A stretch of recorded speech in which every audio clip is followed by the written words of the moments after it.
ದೇವಿಯ ಅಲ್ಲಿ ಬಚ್ಚಿಟ್ಟು ಪೂಜಿಸುವೆ. ಹೂವಿಯ ಹಸಿರಿನಲ್ತೆ ಈ ಪಾದದಡಿಗೆ ಇರುವೆ. ಮಳೆಯ ಮೋಡದಂತೆ ಆ ಸುಡುವ ಬಿಸಿಲ ತಡೆವೆ.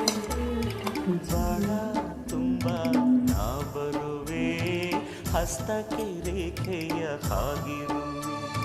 ಚಂದ ಚಂದ